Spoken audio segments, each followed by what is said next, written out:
Doctor Shirish Walsankar यांच्या दातृत्वाचे अनेक किस्से सांगता येतील. त्यांनी अनेक रुग्णांचे बिल माफ केले. सोलापूर येथील न्यूरोफिजिशियन डॉक्टर शिरीष वळसंकर यांच्या आत्महत्येनंतर त्यांच्या स्वभावाचे अनेक पैलू चर्चिले जात आहेत. गेल्या वर्षभरात हॉस्पिटलमध्ये 25 कर्मचाऱ्यांना त्यांनी सुमारे 50 लाख रुपयांची मदत केली अशी चर्चा सुरू आहे. एवढी मोठी संस्था चालवायची तर पैसा हा लागतोच, परंतु त्याही पलीकडे जाऊन जेवढी मदत करता येईल तेवढी मदत कैलासवासी डॉक्टर शिरीष वळसंकर इतरांना करायचे. हॉस्पिटलच्या कामकाजातून बेदखल झाल्यानंतर त्यांची मानसिक स्थिती खालावली होती, परंतु हॉस्पिटलमधील जुन्या कर्मचाऱ्यांच्या प्रति मात्र ते सजग असायचे. हॉस्पिटलमधील आया, टेक्निशियन, नर्स अशा 25 कर्मचाऱ्यांना त्यांनी बोलावून पैसे दिले. हा आकडा 50 लाखांच्या घरात आहे.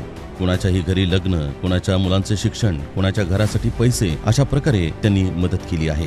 ही मदत केल्याचं सांगताना अनेक कर्मचाऱ्यांनी आम्हाला पैसे नको, तुम्ही पाहिजे असं सांगत अनेकांना रडू कोसळलं. हॉस्पिटलमधील कर्मचाऱ्यांना कोणतीही अडचण आली तर ते त्यांना त्वरित मदत करायचे. पगारात कोणती कपात न करता ते त्यांना पैसे द्यायचे. हॉस्पिटलच नाही तर त्यांच्याकडे कामासाठी आलेल्या अनेकांना त्यांनी मदत केली आहे. कोरोना काळात आपला जीव वाचवण्याकरता अनेक जण पाण्यासारखा पैसा ओतत होते. त्या काळातही कैलासवासी डॉक्टर शिरीष वळसंकर यांनी अनेकांना मदत केली आहे. कोरोना काळात एका महापालिका कर्मचाऱ्यांना हॉस्पिटलमध्ये भरती केलं होतं. तो कर्मचारी वाचणार नाही हे लक्षात येताच सुमारे 6 लाख रुपयांचं बिल त्यांनी माफ केलं होतं. त्याचबरोबर कैलासवासी डॉक्टर शिरीष वळसंकर यांनी शर्थीचे प्रयत्न करून त्या व्यक्तीला जीवदान दिलं होतं. तो व्यक्ती आजही कैलासवासी डॉक्टर शिरीष यांना देव मानतो.